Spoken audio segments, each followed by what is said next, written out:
Trump Iran से घुटनों के बल बैठकर बात करेगा। ट्रंप के पसीने छूट गए हैं, ट्रंप के हालात खराब हैं, अमेरिकी नागरिक सड़क पर हैं और ट्रंप का विरोध कर रहे हैं। उसी तरीके से जो ट्रंप के पुराने साथी थे, जो कि अब उनके दुश्मन हो गए हैं, जो कि उनका पुरजोर तरीके से विरोध कर रहे हैं, मुहिम उन्होंने छोड़ दिया है। स्पेन हो, इटली हो या फिर हंगरी हो, वो अब लाल आंख दिखा रहा है ट्रंप को, ट्रंप के खिलाफ सामने खड़ा है और ईरान का समर्थन कर रहा है। कहा यह जा रहा है कि एक बार फिर से इस्लामाबाद टॉक हो सकता है।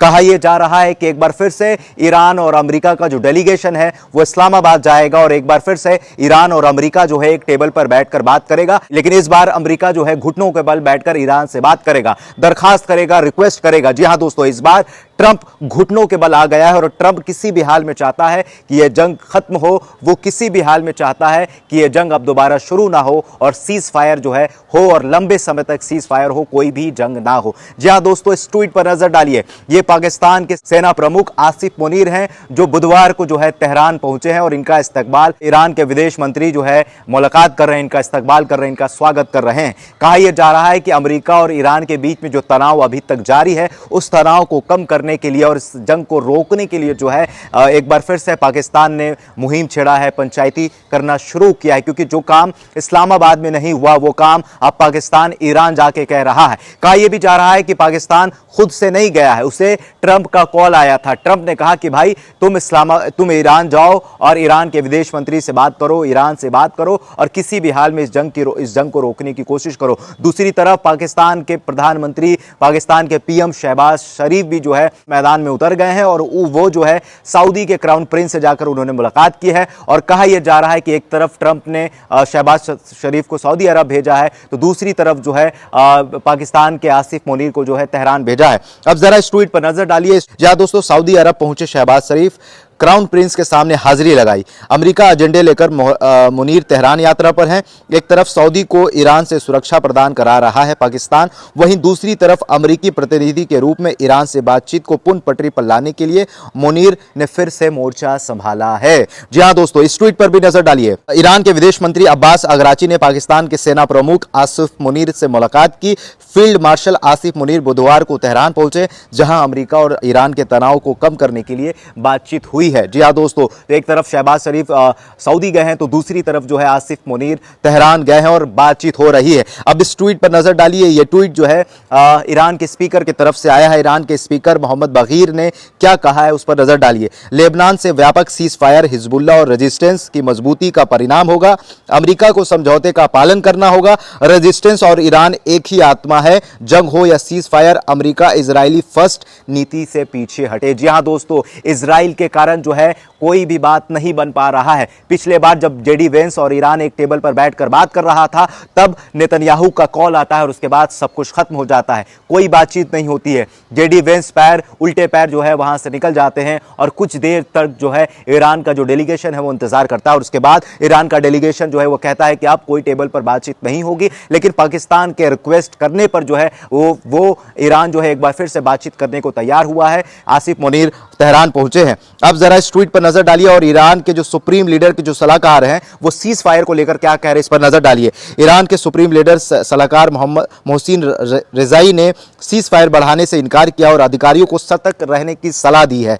अमेरिका जहां लंबी जंग से डरता है, हम लंबी लड़ाई के लिए पूरी तरह तैयार हैं और हमें अनुभव है। जी हां दोस्तों, ये ईरान के सर्वोच्च लीडर के सलाहकार ये कह रहे हैं कि अब कोई और सीज फायर नहीं होगा। जब तक डेट था उस समय तक सीज फायर होगा और अब हम कोई सीज फायर नहीं करेंगे। हमें लंबी लड़ाई लड़ने की आदत है, हमें इसका बेहद तजुर्बा है और हम जो है इस चीज के लिए तैयार हैं। अमेरिका लंबी लड़ाई से डरता है, जो कि अब दिख रहा है ट्रंप के चेहरे पर कि ट्रंप किसी भी हाल में जंग को रोकना चाहता है। जी हां दोस्तों, अब इस खबर पर नजर डालिए और इस ट्वीट को पढ़िए। यूएस के प्रेस सचिव ने क्या कहा है उसे समझिए। पाकिस्तान ने मध्यस्थता की भूमिका निभाई, हम उनके प्रयासों और दोस्ती की सराहना करते हैं। राष्ट्रपति को मनाना है कि बातचीत को आगे भी पाकिस्तान के जरिए संचालित किया जाए। यूएस प्रेस की तरफ से जो है बात कही जा रही है, जो पाकिस्तान शांति स्थापित करने की कोशिश कर रहा है, पंचायती कर रहा है, उसकी सराहना जो है वो यूएस का जो प्रेस है वो कर रहा है, यूएस का प्रेस का जो सचिव है वो कर रहा है। ये ईरान के विदेश मंत्रालय के प्रवक्ता हैं, इन्होंने क्या कहा है इस पर नजर डालिए। ईरान को ब्लॉकेट नहीं किया जा सकता है, यह कदम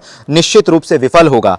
अमेरिकी कार्रवाई को उकसाने वाला बताते हुए चेतावनी दी और इससे सीज फायर टूट सकता है। हम हालात पर नजर रखे हुए हैं, जारी जो जरूरी होगा उस तरह से हम जवाब देंगे। ये ईरान के विदेश मंत्रालय के प्रवक्ता है वो कह रहे हैं। अब ट्रंप के इस ट्वीट पर नजर डालिए और ट्रंप को देखिए कि किस तरीके का बात करता है। ट्रंप ने शी जिनपिंग को लेकर जो है एक बड़ी बात कही। उन्होंने कहा है कि हम कुछ समय के लिए स्ट्रेट ऑफ हार्मोज खोल रहे हैं और कुछ दिन के बाद हम चीन जाएंगे तो बहुत गर्मजोशी से जो है शी जिनपिंग जो है मेरा इस्तकबाल करेंगे। तो इस तरह का बड़बोलापन हमने ट्रंप का देखा है, इस तरह की अनर्गल बातें ट्रंप किया करता है। जी हाँ दोस्तों, इस ट्वीट को देखिए। दूसरी तरफ जेडी वेंस की जो है किरकिरी हुई है।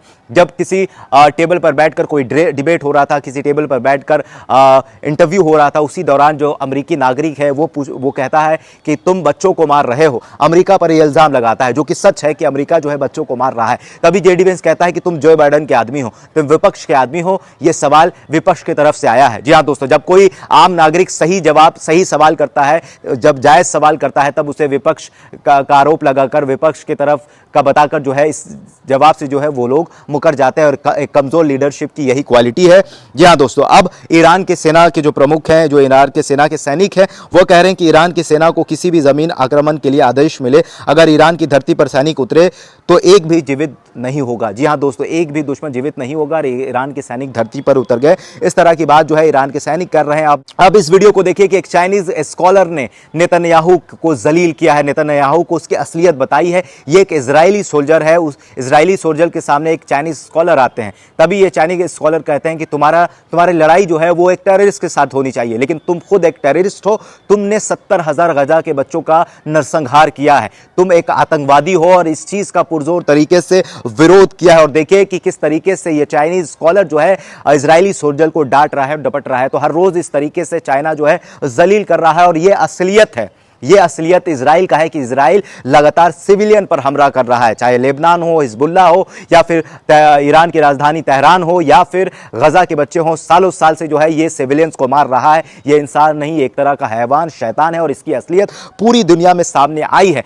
एक बार फिर से इटली ने जो है चौंकाने वाला बयान दिया और एक बार फिर से इटली की तरफ से ट्रंप को झटका लगा है, या यूं फिर कहें कि इटली ने ट्रंप को उसकी औकात दिखाई है। ये स्लेन है, ये इटली की विपक्ष की नेता हैं, लेकिन जब बात इनकी नेता पर आई, जब बात इनके प्रधानमंत्री पर आई, जब बात इनके देश पर आई, तो इन्होंने खबरदार किया है ट्रंप को। इन्होंने कहा कि खबरदार, अगर तुमने हमारे देश पर हमला किया, हम अपने देश में राजनीतिक रूप से विरोधी हो सकते हैं, लेकिन जब बात देश की आएगी तब हम तुम्हारा पुरजोर तरीके से मुकाबला करेंगे। और इन्होंने जो है बहुत कड़े लहजे में जो है ट्रंप का विरोध किया है। इन्होंने कहा कि सुनो ट्रंप, भले ही हम राजनीतिक रूप से विरोधी हो, लेकिन हम इटली के लोग अपने देश पर होने वाले किसी भी हमले को स्वीकार नहीं करेंगे, खासकर तुम्हारी गंदी जबान से। जी हां दोस्तों, जिस तरीके से ट्रंप का बड़बोलापन दिखा है, उसके बड़बोलेपन का यह नतीजा है कि आज कई देश जो है उसके खिलाफ हो चुके हैं, जो कि पूर्व में इसके साथी थे। जी हां दोस्तों, अब इस खबर पर नजर डालिए। जेडी वेंस ने कहा कि सुनो ईरान, ट्रंप ने कहा है कि अगर तुम परमाणु हथियार पर काम करना छोड़ दोगे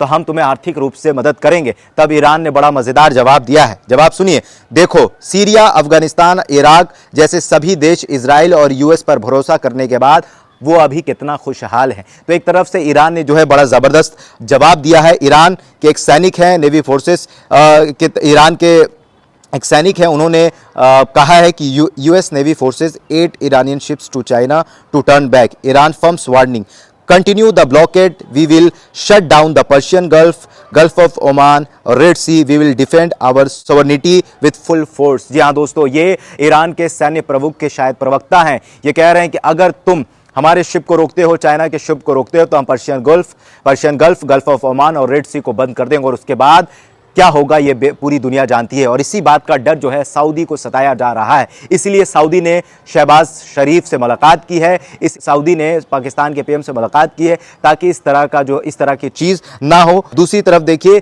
कुदरत का कहर भी नाजिल हुआ है। जी हाँ दोस्तों, कई हजार लाखों करोड़ों मधुमक्खियों ने इजराइलियों पर हमला किया है। जरा इस वीडियो को देखिए। ये वीडियो इजराइल का वीडियो, और इस वीडियो से आप अंदाजा लगा सकते हैं कि मधुमक्खियों ने जो है इजराइलियों पर हमला किया है। लोग कह रहे हैं कि ये कुदरत की तरफ से जो है कुदरत की मार है, ये कुदरत का कहर है। जो पाप, जो हत्या, जो क्राइम इजराइल ने किया है, अब ऊपर वाला भी उसे बर्दाश्त नहीं कर रहा है, और ऊपर वाला भी जो है उसे असलियत दिखा रहा है कि तुम क्या हो और तुम्हें किस तरीके का सजा मिल सकता है। बहरहाल इस वीडियो में इतना ही।